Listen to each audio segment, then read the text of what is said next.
and top-rated keynote speaker on talent management, high-performance cultures, leadership, and, interestingly, the future of work. Wonder why we picked you, right? His research and case studies and thought leadership focus inspires audiences while sharing actionable strategies to support individuals and organizations in their pursuit to be future ready. Please join me in welcoming Seth to the stage.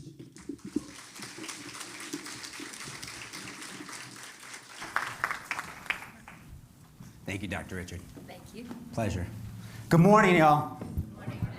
So it's great to be back. Well, sort of back. Pre-merger, I was with you. CAI, where are those folks? 2018, we were hanging out in Raleigh. Yep, I had such a great time. You were such wonderful hosts. I decided to move my family here. So, I'm not joking. I'm seriously, we live here now. You're like, oh God, not another person who came post-COVID. I'm sorry.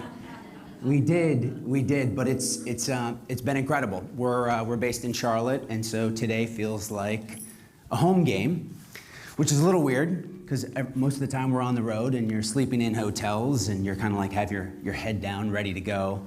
I said to my wife last night as we're having dinner, I'm like, you have to remind me, like when we go to bed, I'm speaking tomorrow. I got to get in the right frame. I didn't grow up here though. I grew up in southern Minnesota, fourth generation farm, father, grandfather, great-grandfather, all on the property at the same time. And it was a pretty interesting way to grow up. The way I describe it is I sort of feel like I was birthed into a laboratory studying change. Multiple generations, everything was constantly evolving. And we think of agriculture, I think, sometimes as being fairly static. But in reality, it's super dynamic. Everything was always changing. Technology's changing. We're getting a fair amount of feedback, aren't we? I'm gonna see if we stay up here, if that's okay, and we'll try to work out the ringing. If not, maybe we'll switch to a different lav. It sounds a little bit better. Everything is always changing. And at that time, it felt like change was, as Dr. Richards described, exponential and unprecedented. But the reality is, it pales in comparison to what we're experiencing today. And you can't go to a conference, you can't watch a TED Talk without someone saying the pace of change is moving pretty fast. We all know that, but the reality is sometimes there's power and value in just pausing momentarily to say, how has our world, our work, our environment transformed even just in the past few years? Even think back for those that we got to spend time with in 2018. Between now and 2018, you think about what's changed. What comes to mind? No right or wrong answers, just sort of free association. From 2018 till now, what's changed? Politics, for sure. The political environment, political landscape, 100% has changed, for sure. What else? Remote work. For a lot of us, remote was not an option prior to COVID. We have a lot of clients where it's like, that was unheard of. They never thought it was possible, and then they did it, and they pulled it off, and they executed well. For others, depending upon the state you went to, they were like, COVID didn't exist, and they all came into the office. That was maybe you too. I had a few of those. What else? So we got remote work, we got a political environment. What else? What else has changed? 2018. Inflation. Inflation, for sure. Dollars don't go as far. Absolutely. What else? The type of workers.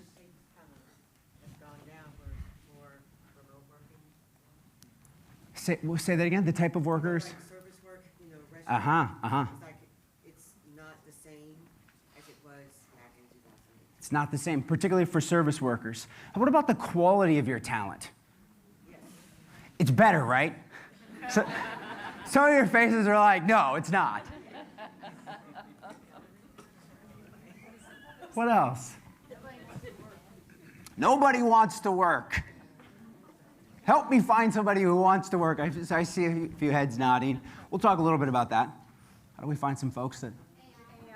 For sure AI, right? Like we can't talk about transformation in the future without referencing AI for sure. So we've got AI.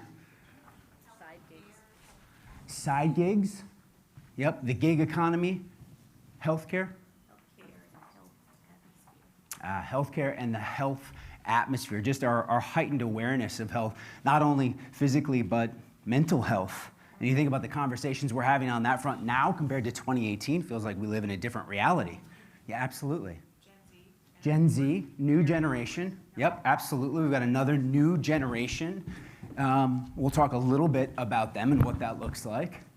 You might have 3, 4, maybe some of you even 5 generations now, which is incredible. What else? What else has changed in your world? Work-life balance. Balancing standards and expectations is beautiful, right? Because how many of you feel there's more pressure in the business than ever before, coming from the business to grow, right, and to continue to evolve, while simultaneously you're squeezed by pressure from talent for more support, more resources, more flexibility, more freedom, more balance. That's a hard place to be. These are spot on with what we're seeing. I just want to share 4 observations that we've noticed that I think get overlooked and don't get talked about enough. The first is this idea that on the other side of an existential experience, our expectations have changed and our values have shifted. On the other side of an existential experience, we have been transformed. What do I mean by this? I mean every single one of us in this room, at one point over the last 4 years, maybe it was early, in the early days of the pandemic, maybe it came later, but every single one of us, whether it was a early morning cup of coffee, a late night glass of wine by the fireplace, every single one of us paused and asked some of life's biggest questions. Who am I? What do I really want? What do I want for my family? How do I want to do life? What do I want this to look like coming out on the other side? You can't contemplate your own existence, to confront death to the degree that we did. You forget, regardless of what news channel you were watching, CNN, Fox, everything in between, there was a death ticker rolling in the upper right-hand corner for months on end. And so as a result, we have reflected and we have changed. And I know this not only anecdotally from thousands of one-on-one conversations with audience members, but it shows up in the data as well. Oracle released global data the end of 2022, and they found that over the previous 2 years, this is global research, 93% of people said they had reflected on their values over the past 2.5 years, and maybe more interesting, 88% of people said they had a new definition of what success was in their life. You talk about shifting expectations. As you sit here right now, maybe you're like, I don't know if I had an entirely new definition of success, but how many of you over this period of time, last 4 or 5 years, decided to reprioritize? How many of you decided to make something more important to you? Something became more important. Yeah, can I get a couple, like, what was that? What was that for you? Something became more important. I think of in 2020 having communion at my church because we weren't meeting in person, but a church down the street from me had little cups and they gave out brown paper bags. We did it in our cars. Communion in your vehicles. Yeah. To sort of manage through that. At church, it's just even more special. It's just become more special. Beautiful. What else became more important to you? What did she say? Fun. Amen. Can we give a round of applause for some fun? Yes. Thank you. For sure, fun put a little priority too. What else? What became more important to you? Family? You remember the early days where it was like we all went home, kids came back. I mean, I had experiences with my family that we will never forget. Some of you are looking at me like I had enough of my family at that point. I could not wait to get back. But family took on new meaning. Yeah, someone had their hand up over here. What were you going to say? Work-life balance. Just reevaluating, like, how do I want to do life and work? What am I willing to sacrifice? We're all sort of casting a vision. What do I want for my career? And we're all weighing to what degree are we willing to sacrifice. We all want to be successful. You wouldn't be here right now if you didn't. But every single one of us is trying to find the line between our family, our own self-expansion, and doing great work. Now, why does this matter? Why am I bringing this to our attention? Because here's what we know from the fields, and this room is very familiar with this. Sociology, psychology, and neuroscience. What we know from those three fields, they all point to, is that what we value as human beings ultimately determines what we do. Your values drive your actions. It's unequivocal. Now, you might not be consciously aware of the values that are driving your actions unless you've done some work, some deep reflection, you're knowing what that looks like. But I think this is one of our greatest opportunities as HR practitioners, as leaders, as just general influencers in your organization and in the world. Number one, at a minimum, I want to know every single one of my direct reports, their core values. What are the top values that are driving their decisions? Because think about it. If I'm in the business of influencing outcomes, which is what all of us are in, and I'm trying to get someone to take action, and what they value determines what they do, I want to put that thing I'm asking them to do within the context and in alignment with what they care about. It's also incredibly important to tune in through this period of time with your own values. What's motivating and driving me right now? And to be able to share that. More effective leader, higher impact with our change initiatives. Second observation, the idea of work-life balance, remote work, how we're working has come up multiple times. Here's my observation on it. The way we're working isn't working. It's not. I mean, you look at the numbers, the way we're working isn't working. But the future of work is not less work. I mean, every week I turn around, there's another article talking about the move to a 4-day work week. Bernie's championing legislation right now to make this move, and I'm just thinking, 99.9% of my clients are not moving to a 4-day work week. They're trying to figure out how to do more with less, not less with less. But we have this sort of like almost fairy tale conversation. It's not less work, and yet the statement prior is still true. The way we're working isn't working. So what gives? Well, if the future of work isn't less work, what is it? I believe it's connecting to more regenerative work.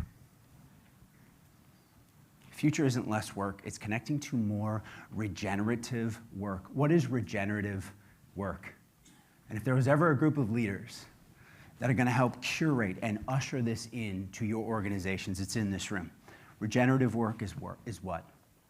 Regenerative work is essentially when we create environments where people feel supported mentally, emotionally, physically, sometimes spiritually, depending upon your culture.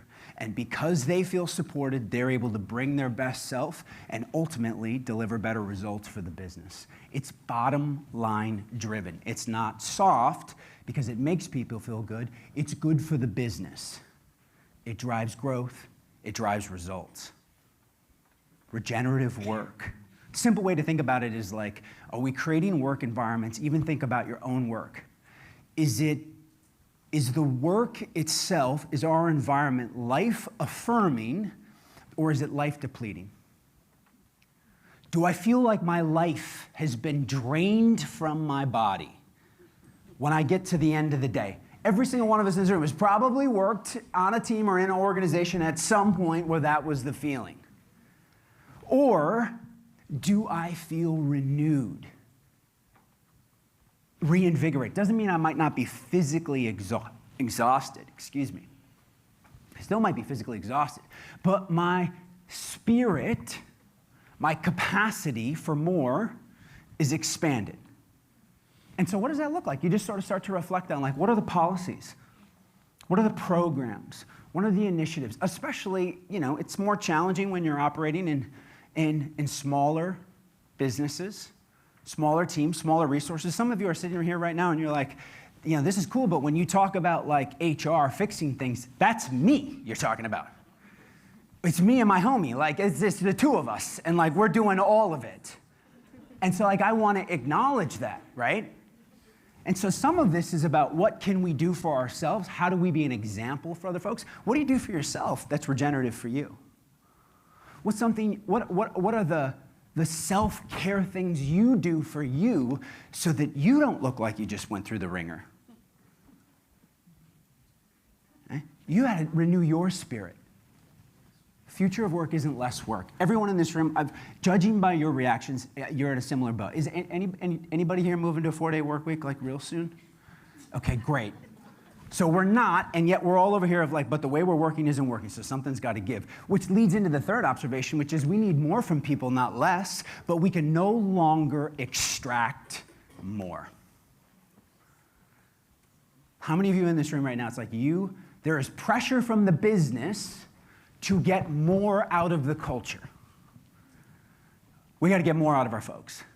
And we are taking this historic strategy of like, it's like wringing the water out of a wet rag, and we're just trying to get the last drop. We can't wring any more water out of our folks. So what is it then? Give them more water. Give them more water. Beautiful analogy. Give them more water. And so how do we do that? I think it's a combination of making the shift from thinking about extraction into the idea of engagement and efficiency. So we renew their spirits while simultaneously empowering folks to leverage new tools, new technologies, to remove the lower value, highly repetitive tasks that they are doing to free them up to serve, solve, and support our clients and the operation at their place of highest potential. And sometimes it's about helping people make that connection. Why are we promoting AI or just new emerging technologies in general for folks? Why am I encouraging you to use this? Because I want to be able to free you up to do the work that you were put on this planet to do. The work that you are uniquely equipped to do. And then that feeds their spirit and their sense of engagement. More efficient, more effective. It's not extracting or wringing the rag any further. And last but not least, when I think about our clients moving through this moment right now, Dr. Richards is absolutely right. The change is exponential. We're all feeling that. Some folks, some cultures, some organizations are responding well. Others are struggling. But one thing is universal across the board. When I think about our clients, everyone is moving through their own version of transformation. Sometimes it's hyper change internally as they're trying to evolve their systems, the value they bring to the marketplace, while responding to the external change. But here's something with absolute certainty as we reflect on the best of the best, is that at the end of the day, organizations don't change, people change. Your companies, your organizations don't change. The people within them change. And that change journey is first and foremost a psychological journey, number one, and a strategic one, second. And we need to help our leadership teams understand this. I work with so many CEOs, so many executive teams who think that it all boils down to getting the strategy right. We got the right 5 strategic imperatives for 2025. It's not that it's not important. You do have to have the right strategy. But when it comes to moving people through big transformative moments of change, that is a psychological journey first. We've got to help them get their hearts and minds around that. McKinsey found in this research, too, to back it up, that identifying underlying mindsets around change identifying and then helping to evolve improved change initiatives by a 4x. So what are the underlying mindsets that are preventing us? You're being tasked with it. You feel it on your own team. It permeates throughout the organization. You're going to be here for 2 days being exposed to tons of new ideas, things that you're going to want to take back and implement. Ultimately, there's underlying mindsets that will either help your collective team embrace and move forward or resist it. And so, in fact, in that spirit, what I want to do at the time, I just want to share 3 what we call future-ready shifts that we have to help both ourselves and our organizations make to respond to these changes and the others that you're going to be exposed to over the next 2 days. The first goes back to and is sort of in lockstep with McKinsey's research around a shift in how we think. So first and foremost, a shift in how we think. And I was sort of reflecting on some of our big future of work change initiatives that clients are going through right now. And there's two quick ones I want to share with you that you might be able to relate to. The first one, while it's a large organization, how it's manifesting, I think, might feel somewhat familiar to you. So for the past now 24 months, we've had a chance to work with and support the Ford Motor Company in rolling out an entirely new customer experience across their dealer network in North America. So for the past 2 years, I've had a chance to bring into Dearborn and spend time with just about every single Ford dealership in the United States. And in that work, we got to go on site and spend time with a number of them to see their operations, to understand where they were going. And there were a couple of trends, a couple of observations that emerged between the most high-performing dealerships and those that were struggling to implement and respond to the change happening in the industry. Universally across the board, folks in the dealership space, there is a mindset and a spirit of there is so much outside of our control. It's almost impossible for us to get to control or determine our numbers and our outcomes. There's too much outside of our control. We can't control interest rates. Can't control the economy. We can't control production. We can't control what Ford as a corporation actually releases to us. I don't have inventory to work with. I don't have price control. I can't control whether or not Ford decides to sell direct to match Tesla on their electric side. All of this is all of these factors are coming down upon me. And yet there was a small subset of dealers. And this is a beautiful case study because they're all operating technically in the same environment. Yes, there's some local microeconomic differences, but for the most part, they're operating in the same space. So it gives you a good ground to look for outliers. And there was a subset of dealers that were outperforming everyone else. And we were trying to identify what was it? Was it culture? Was it leadership? Specifically around their ability to move through this moment of change. And what we found is that in every single one of these dealerships, there was a similar mindset around change that existed. They may be called it slightly different things, but each and every one of them shared the same mindset. And it was simply this: the future isn't happening to us, the future is being created through us. The future isn't happening to us. The future is being co-created through us. What does that mean? What did they do? That meant as a culture, they moved with this spirit of we are a force upon the world. Yes, there are factors that are outside of our control. Can we control interest rates? No. Can we control production? No. But you know what? We don't care about those things. All we're focused on is what we can control and what we do want. So I want you just to think for yourself and within the team. HR is in this super transformative moment. So much pressure to evolve fast. It's really hard not to slip into that mindset of all of this is a force coming upon me. Versus getting super clear about, number one, what do you actually want? What do you want? What do you want for the team? What do you want for the organization? Clear about that forward vision, and then we are a force upon the world to co-create it. It gets people off the sidelines. It gets us out of that victim mode mentality. And listen, the reality is there can be a whole bunch of things that are actually quite oppressive in and around your environment. Factors that you can't control. It doesn't minimize those. But you never have to actually surrender your sovereignty or your power in that. This is ownership, high agency mentality. The future isn't happening to us, the future is being created through us. Mindset number 2, and I think might be of interest. This comes out of our work with a big accounting firm, a national accounting firm in the US, outside of the Big Four.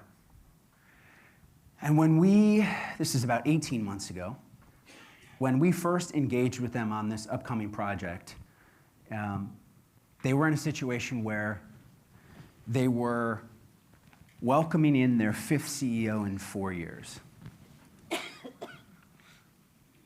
Now, some of you know, maybe feel a little bit what that environment feels like. 5 and 4 is pretty extreme, but because each one of those CEOs, what did he or she come with? Full of change, full of ideas, right?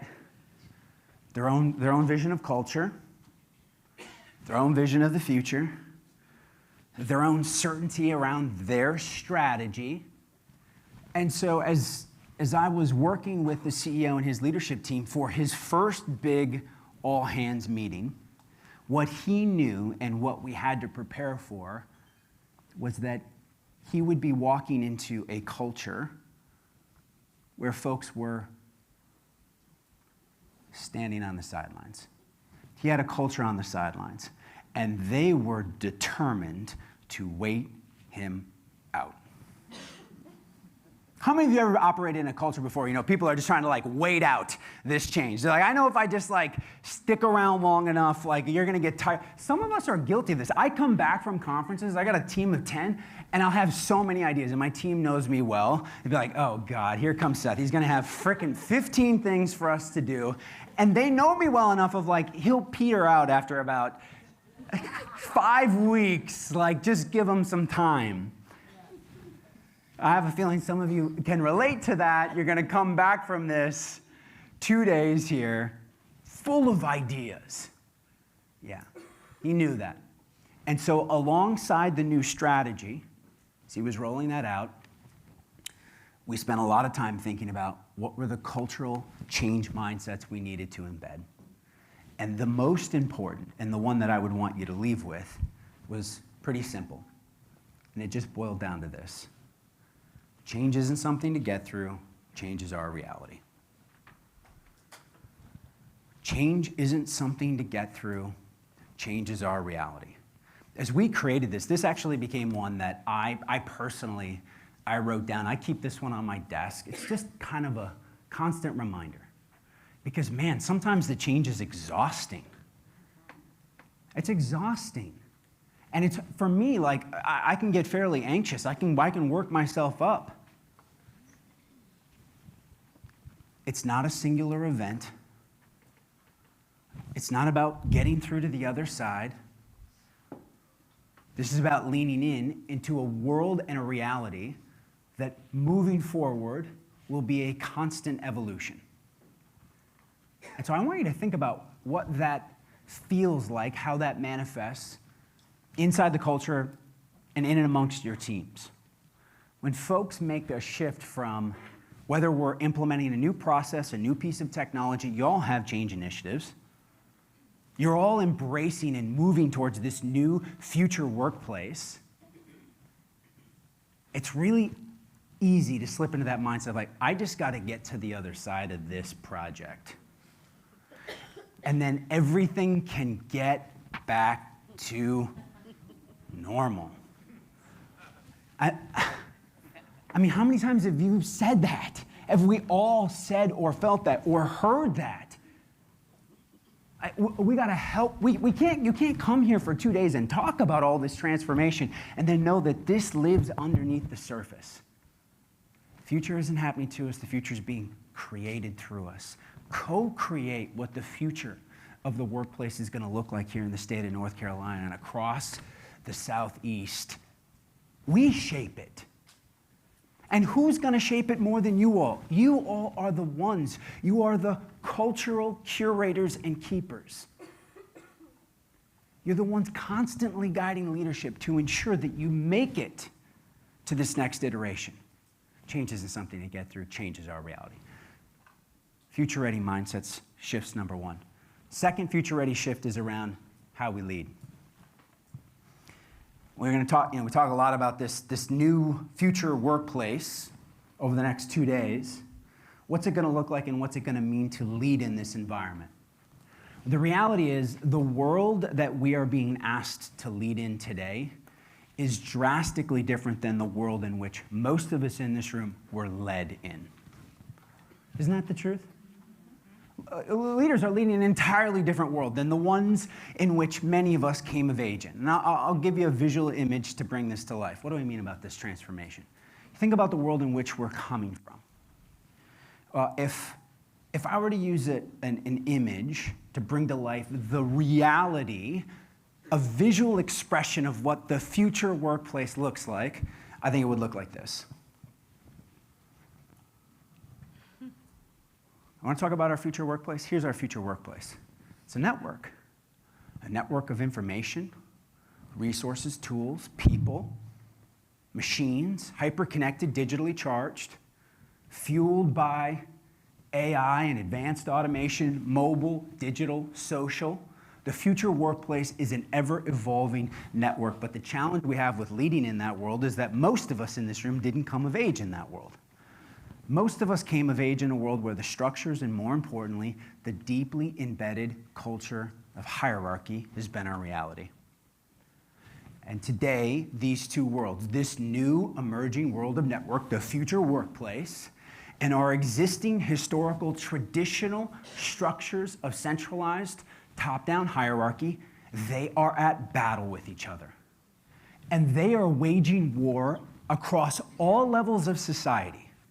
The highest level of industries and institutions, to in and amongst sometimes our small teams. And I'll give you a couple of examples to bring this to life. Right? This idea of top-down centralized power versus decentralized network power colliding. I'll give you a perfect example played out a little over 3 years ago. How many of you remember the story of the Reddit forum Wall Street Bets group and the shorting of AMC and GameStop? Does anybody remember that story from about 3 years ago? Yeah, a number of you do. For those of you who don't, so Reddit is essentially a social network similar to like a Facebook. People create profiles. There's groups that form. This particular group focused on investing. It was called Wall Street Bets. And a member of this group spotted and saw that it looked like their beloved GameStop was being shorted by some large institutional players. I mean, it was driving the stock price down. Now, I say beloved because it's, a generation that grew up renting video games from this place, so it holds a special place in a lot of our hearts.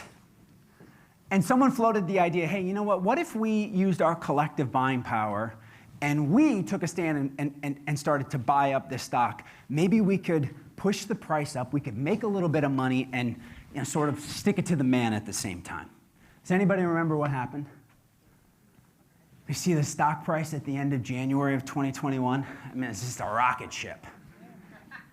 It started out kind of a slow burn, and then all of a sudden, CNN, Fox, and MSNBC, CNBC, everyone is covering and talking about this. The frenzy kicks in.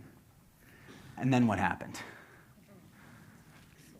First of all, just to reflect on the moment, because we can't minimize or downplay the bigness, the boldness, the transformative nature of this moment. Historically, how much power have we had as individual retail investors to manipulate or move the market? Somebody shout it out for me. How much power do we have? Thank you. Zero, none, zilch, no power. We think we're making smart moves. We're making moves with information that is hours, days, weeks, months old from what institutional players knew, understood, made their moves, got in, got out. We have no power. And yet, for the very first time, and I would call it human history like this, we see what? Individual retail investors coming together, leveraging new network technologies to wield power and influence and move this stock. And the second we wielded that power in the slightest bit, who got big mad? Traditional power players, hedge funds. So mad, in fact, that they did what? They reached into the system, which they said they never do, to stop trading on the platform. Actually, they didn't stop trading on the platform, did they? Because you could still sell. Interestingly enough, you'd open up the app and you'd try to hit the green buy button to keep the price going up. Green buy button wouldn't work, but the red sell button would. You tell me. Seems a little weird. And in that moment, a whole collective generation of investors who had been disillusioned with institutions and thought and felt like the system might not be fair said, I knew it was rigged. I knew this was a rigged game. You've now proven it. The battle between centralized power and decentralized network power, right, that battle was lost. The battle was won by traditional power, but the war wages on. Now, how does that permeate and make its way into our cultures and impact us as leaders? Well, if you look at this group of investors, while it's a particular profile, it's an early indicator of where the world is moving. If you trace back their influential roots, many of those investors were coming of age in the wake of the Great Recession. They watched as Wall Street collapsed and the big banks got bailed out. Simultaneously, 1 in 7 watched one or both of their parents lose a job, lose homes, foreclosures. At the same time, 2008, there's this convergence of new emerging technology. Anybody remember what rolled out in 2008, new technology? The iPhone. And so the first time you had individuals have the power of global communication in their hands while we see the Occupy movement of Wall Street and the pushback against the 1% take hold. And it sparks a revolution around the world. This idea of youth empowerment. It helps fuel and inspire part of the Arab Spring we saw play out in 2012, 2013, 2014. Fast forward another 3, 4, 5 years, you start to see these new power tools be used no longer for, or less used for sparking revolution, and more used for generating commerce. We see the rise of influencers, the YouTube expansion. I'll give you an example of the mindset that occurs with this, and then we'll talk about what it means for leadership. I'm going to show you a campaign, a clip from GoDaddy this came out in 2022, featuring tennis star Naomi Osaka. And I just want you to just listen to her monologue. And there's no right or wrong answers, but when we come out of it, we'll just do a little debrief on, like, what did you notice? What did you hear her saying? What was the tone? What stands out to you? What do you pick up? So here's the clip, and then we'll do a little debrief.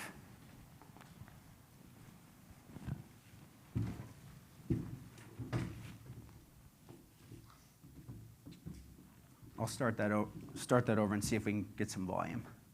We ready?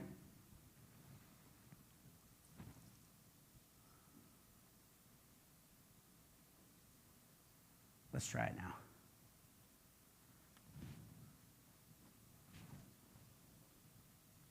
It's so good, too. I'm going to be so sad if we can't hear it. No? Okay, that's fine. We'll skip it. So, what she says at the end of this clip, she has this power statement. She says, the world's been waiting for what you do. The world's been waiting for what you do.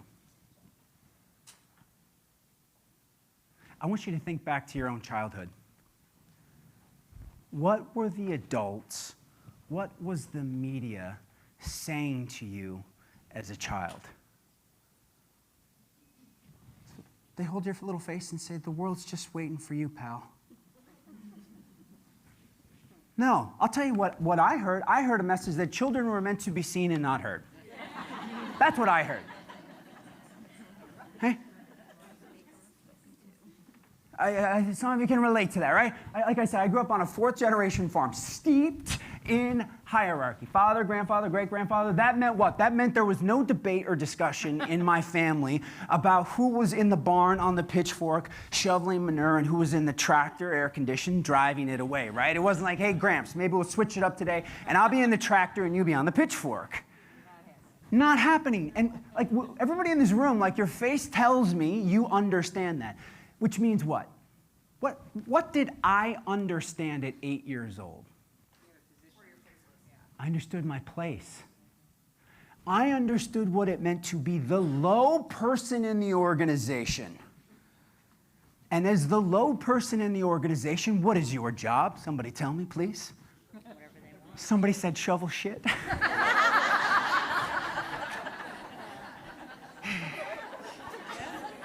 Yes, actually, yes. And what direction does it roll? Downhill. It rolls downhill, doesn't it? Yes, we all got sold. All of us in this room, we got sold on a deal. Here's what the deal looked like.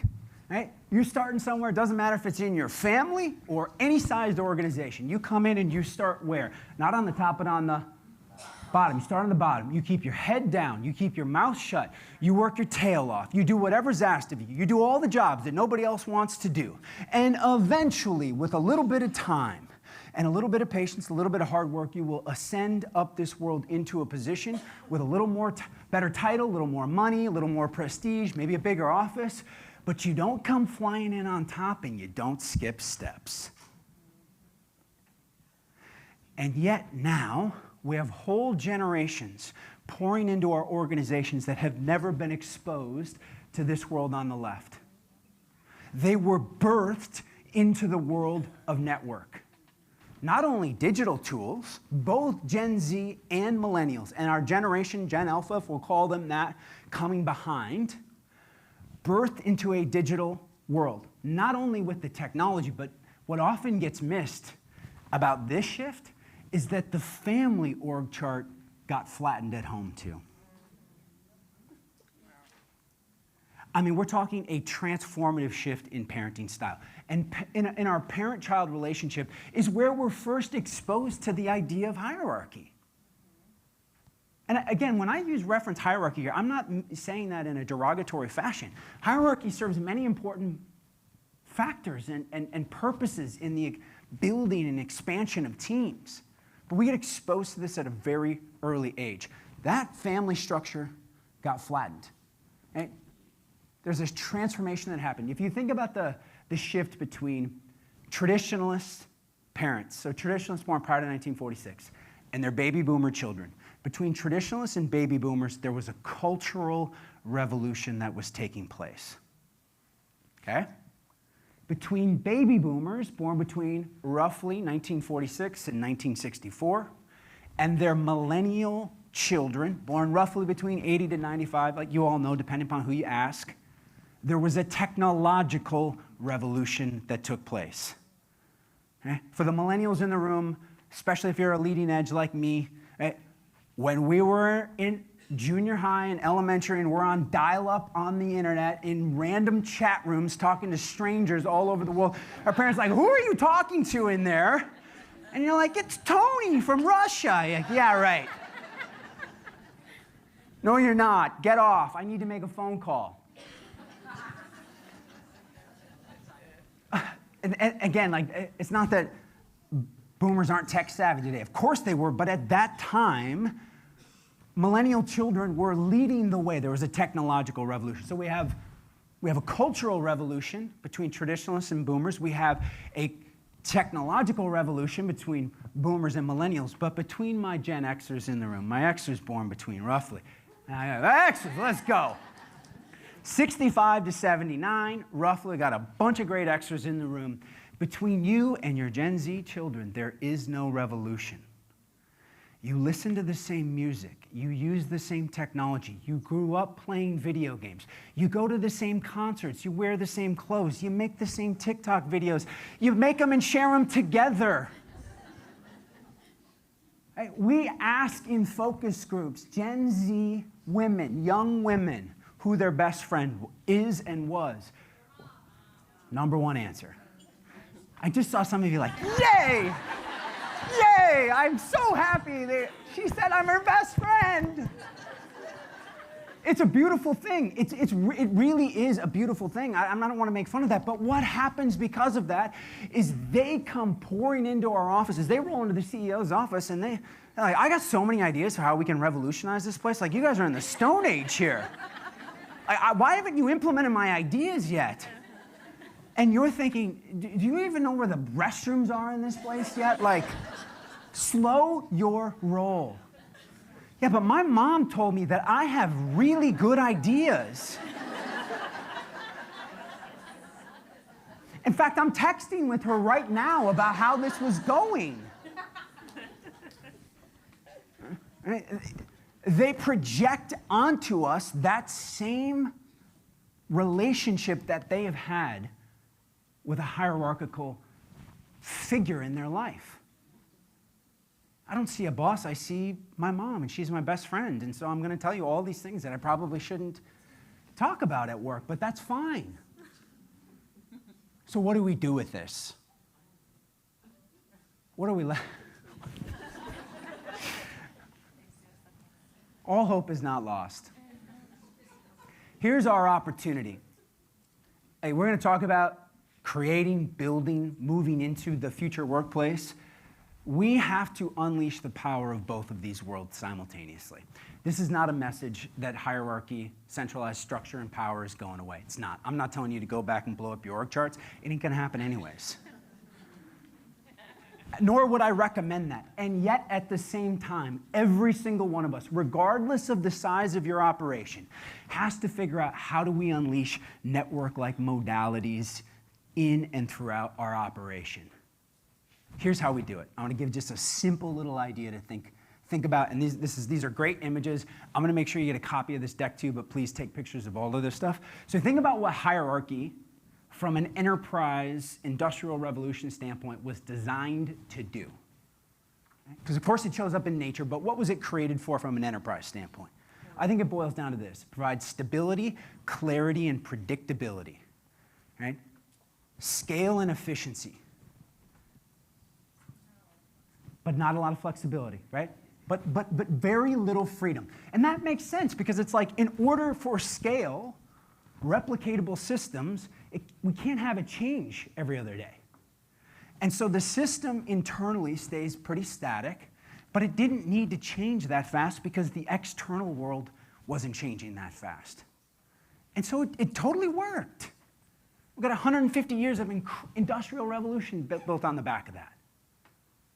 What about the flip side? What does network do? Well, network provides freedom, but with that freedom comes ambiguity and uncertainty as things change and move very fast. When I say freedom here, I don't mean it esoterically. I mean it quite literally.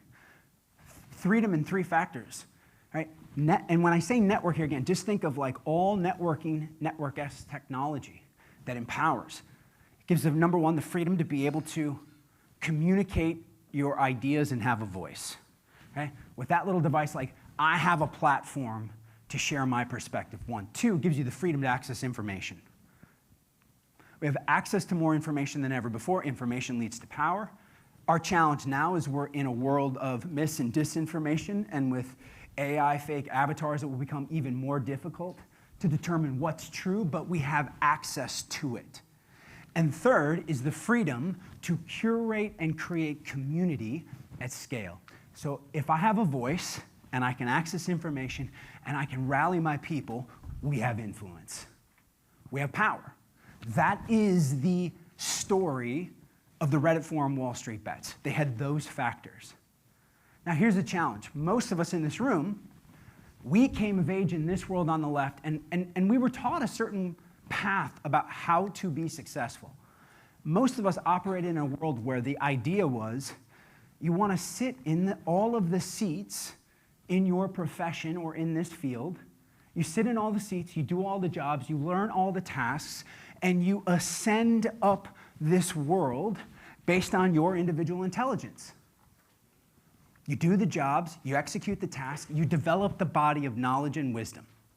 And once you're in a position of power, the responsibility of leadership feels like we must then predict and control how the system responds to change. And this happens very subtly, but there's this unspoken idea that as leaders, it is my responsibility to be able to spot the disruptive trends that are coming, to predict how that's going to impact our business, and then dictate and control to the people or my teams how to respond. I got to see it, and I got to tell them. But as you sit here right now, how many of you in this room have people on your teams with knowledge and skills that you don't have? Raise your hands. Yeah, all of us, right? Hopefully. If not, we need to get you a better team. And so if that's the case, if I've got people with knowledge and skills, perspective on my team and in the organization that I don't have, if our organization or my team or our HR department's success is predicated on my individual intelligence, it's not only a bad idea, it's a liability. And so the future workplace gets led by leaders who can make the shift from individual intelligence into collective intelligence. And now the job of the leader is to sense and empower. A shift from predict and control, I have to have the answers, I've got to be able to set the strategy, to I sense and empower. When we say sense here, you can sense, be gathering intel and data about what is happening, what's permeating throughout the business in lots of different ways. Sometimes that will come through technology. You maybe got KPIs that you're tracking, you've got a dashboard that's up, but sometimes it's simply about creating a culture where people feel safe enough to tell you the truth. Like, we don't even have to overcomplicate it with technology. You can just be like, do we have a culture where people feel safe enough to actually tell me or our leadership the truth about what's really happening? And then when we get that information, do we go save the day? Or do we then turn back around and empower those individuals closest to our customers, closest to the problems, to serve, solve, and support at their place of highest potential? I'm sensing, I'm gathering, and then I'm empowering those closest. The leader of the future, she no longer leads from the top of the hierarchy, she leads from the center of the network, and she pushes empowerment out. And we have to start to see, right? Peter Senge, MIT systems thinking legend, he said that these organizational structures that we live in, they literally shape our mental models, meaning we see the world through that. I'll give you an example. It's like, you ever talk to somebody and they're like, oh, we got to make sure that we communicate that down to the team. Down? Are they on the fourth, like a different floor? We say these things all the time. I got to push that up. Somebody recently, like, they looked up while they did it. I was like, where is that going? We live in this structure. And so our job as leaders, you start to think like, I'm not at the top of this. I'm in the center, and I'm pushing it out. That's the leader of the future. So shift in how we think. Future isn't happening to us. Future is being created through us. Change isn't something to get through. Change is our reality. Leader of the future leads from the center of the network, pushing empowerment out. And one final thought before we send you off to break and rock the rest of the day is a shift in how we work. You know, I've been really trying to get my arms around this idea of what the impact artificial intelligence will have on our work and our ability to create value in the world and in our organizations. And I think it can be really, I struggle with feeling like, or worrying that as AI advances, it's going to do more and more of the things that I've spent my whole life developing skills around. And I worry about my ability to change fast enough to keep up with it. You know, I think about its impact. What is it doing to us and for us? It's like, number one, jobs are changing faster than people. Jobs are changing faster than we are. And the sense that I get in these conversations, and I feel this too, is that a lot of us are left wondering not just what work is going to be left for us, but what will be left of us in the work that's left. How many of you ever felt that? Like, what is actually going to be left? And then the work and the services and the products that are out in the world, how much of us is actually still in it? But on the flip side of this, artificial intelligence will also unlock our capacity to put more of ourselves in the work that only we can do. It will unlock our capacity to put more of ourselves in the work that only we can do. And I've been thinking a lot about that idea of like the work that only we can do, like your magical contribution. And over the last 12 months, 18 months, as we've been looking at this research, throughout it, I kept thinking about my grandmother. You know, I mentioned my father, my grandfather, my great-grandfather. The truth is my grandmother is probably the greatest influence in my life. She was, the best way I could describe her to you, she was one of those people that liked to show others she loved them through food. How many of you know somebody like that? Yeah, we all do, don't we? That was her. She lived in a little farmhouse. You walk in the front porch on any given day and you were met with the aroma of affection. And it hit you quick. And I got to experience it a lot as a kid growing up because we lived right next door. And I have to tell you, food mattered a lot. Because we didn't have a lot of money. Farming in the 80s was rough. Interest rates through the roof, crop prices in the toilet. And we watched as so many families lost their farms around us. You're hanging on by a thread, praying for rain. I mean, to put it in perspective, like I didn't fly on a plane until I was 19. Disney World was like a far-off dream. Some of you can relate to that. But while we were maybe poor financially, we were for sure rich in love. And there was always enough to make something special to eat, always. And when I first went into management consulting post-college, one of the things that we studied was this idea of like why and how certain brands create raving fans, products and services that people just obsess over. And when I was doing that work, I was thinking about my grandmother's kitchen because in my mind, I kept thinking everything always tasted better in her house. Why? Some of you like, you can relate to that. Why? And what I discerned was it was this combination of her love of cooking and baking mixed with her love of people meant that you could taste the love. And I had a thought back then, and it reemerged over this past 12, 18 months, was this idea that if you could taste love in food, can you see love in products and services out in the world? I got some resounding yeses up here, right?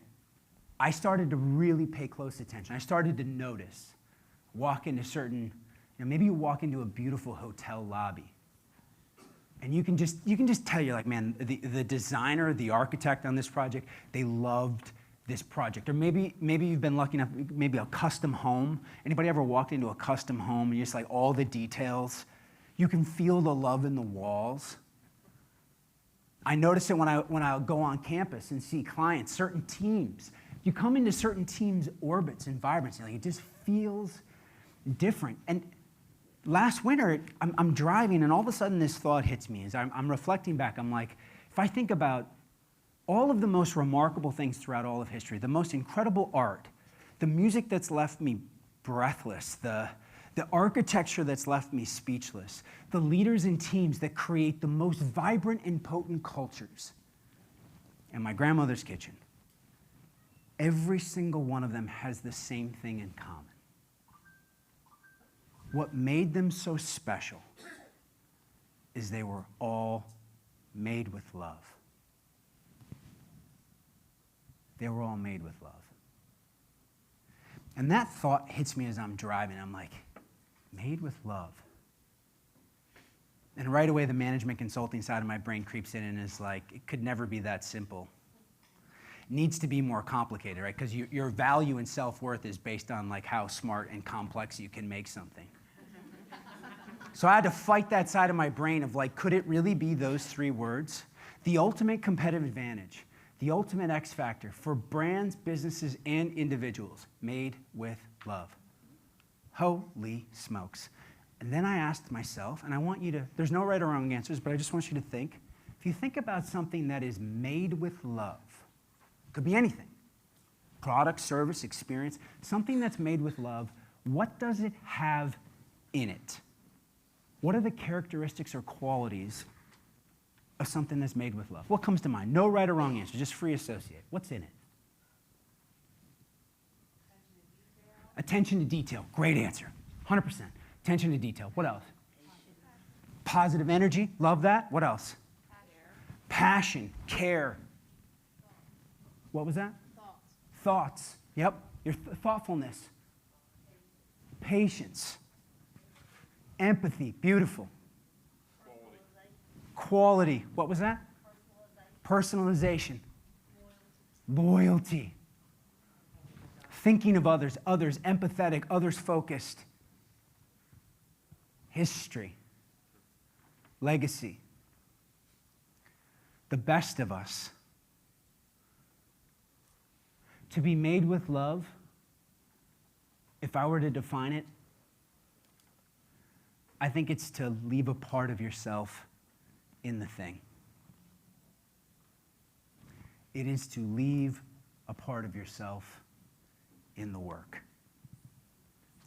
And I think it is our greatest gift to one another and our greatest opportunity in what's happening in this moment right now. Go back to what AI is doing. It's unlocking our capacity to do just that, but only if we can move from reacting with fear to creating with love. We have to shift out of the fear. Okay? The strategy, I believe this with every cell in my body after looking at this research, the strategy that wins the future, that will build the future workplace for both individuals and organizations, is to put love to work.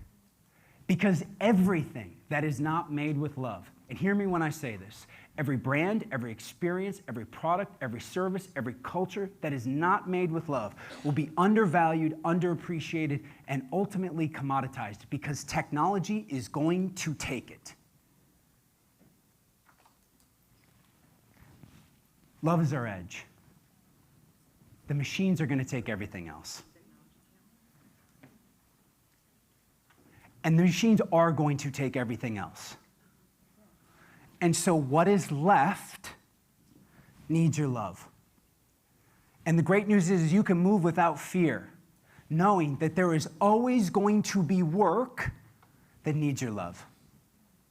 There's always going to be an opportunity in the marketplace to create products and services and brands that are deeply human. This becomes our X factor, but it also requires us to shift about how we think about our value creation. I know we've got multiple industries represented in this room. We have to make this shift, and we have to help our people make this shift. Okay? The job of the architect is no longer to draft blueprints. Okay? AI can already do that, and the technology is advancing. The job of the architect is to understand what humans need in the physical environment to feel inspired, connected, and supported. The inspirational human component. Drafting the blueprints, technology's got it. Right? Job of programmers not to write code. Job of the programmer is to understand and work with the business to spot where new value can be created. Job of the HR practitioner is not to draft policy and review compliance. It's to create human-centered moments that drive performance and engagement. Job of the financial advisor is not to invest the money. Okay? You don't need an advisor to get a return. You'll open up a Schwab account, it'll generate a return for you. I don't need an advisor for that. None of us do. But I need an advisor in the moment. God forbid my wife passes. In that deeply human moment, I need another human being that can hold my hand and shepherd me through that moment. That's your edge, that's your opportunity, that's where we win, and that's where we create the workplace of the future. And so in closing, I want to leave you with one final thought, and then Dr. Richards can come on up and send them to break. First of all, has this been valuable for you? Yes. Thank you.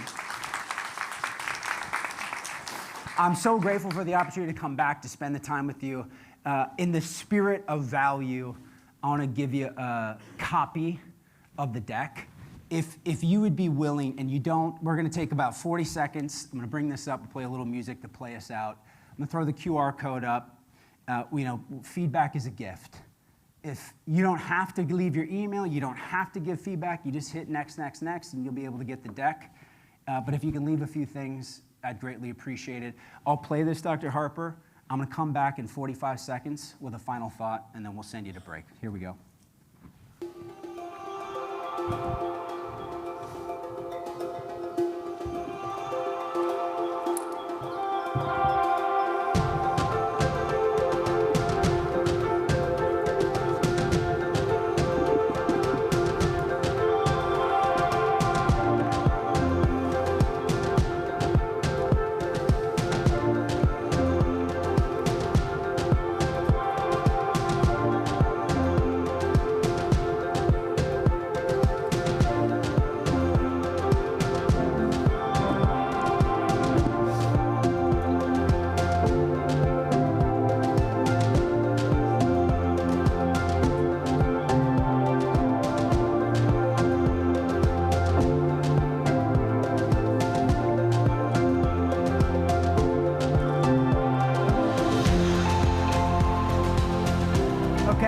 In closing, here's what I want you to leave with. The most practical gift that I can give you. How do you actually go put your love to work? It's 4 simple things. I think we want to tune into what I call the modern artisan. If you think about ancient artisans, what were the characteristics or qualities of those individuals? Number 1, they were driven by an existential drive first and a commercial and financial drive second. Meaning, their work was an extension of who they are as human beings. It's why you're here on the planet. 2, they saw some aspect of their work as art. Most of us have had the artist shamed out of us. You ask 5-year-olds who's an artist, everybody in the class raises their hands. Ask us when we're 17, only the weird kids up front do. Sorry if you were an artist, but it's true. I want you to think, where in my work, where do I get to be an artist? Art is ultimately about expression. The way you conduct one-on-one meetings can be your art. The way you do performance reviews can be art. The way you draft policy can be art. See something as art. 3 of 4, they had sacred taboos. What's a taboo? Sacred taboo, non-negotiables. They were uncompromising in the work that they created. They thought of their work as holy, sacrosanct. Where are you uncompromising? What would you never hit publish on or send out that wasn't the best of you? And last but not least, they had Meraki. Meraki is an ancient Greek term that translates to leaving a part of oneself in the work. It's the essence of you. And so, in order to go build the future workplace, leave a part of yourself in every single thing that you do. And you can move with courage and confidence that you will remain relevant and impactful in this new world. Thank you for the opportunity to spend the time. Have a great rest of the conference. Thank you. Give it up for Seth. That was fantastic. Come on, louder. You have no idea the privilege that you all just had. That is fantastic insight on so many different levels. Seth, thank you, thank you. We're so glad that you've decided to make North Carolina your home so we can tap into you more often than not. I can imagine if you are like me, this page is probably full and you've gone on to multiple pages in your book. Sorry we didn't leave you more writing room. What great takeaways there. The 3 biggest being how we think, how we lead, and how we work. And I love the way that you wrapped that all up with putting love into it. My team and I were vigorously texting each other in the back of the room because so much of what you said resonates to the way we try and lead through Catapult. We try and lead with love. Our HR advisors that you talk to every day do it because they love you. They love the issues that you're facing. They feel like they're adding value when they help you solve those problems. And we get great gratification from that. Our teams in learning and development feel the same way when you're in the classroom with us. And I have evidence that we love you. Are you ready for it? If you haven't already looked, in your bags, you have Catapult socks. They were made with love for you. Did you even know that, Seth, that we were going to pull that out? Isn't that fun? So in your bag, your socks from Catapult made with love for you. All right, we've already eaten into a few minutes of the break. We're not going to do any more of that. We are going to allow you, when you come out of your break at 11:10, the sessions will start. You're going to vote with your feet, except for those of you who are watching us virtually, and you will stay here in this session on elevating the employee experience, which is here. Please note in your book, there are different business credits or HR credits in your book. You all have the one business credit from Seth's session. If that distinction is important to you as you vote with your feet, please do so accordingly. And we'll come back in and start the next session in just a few minutes. Thank you again.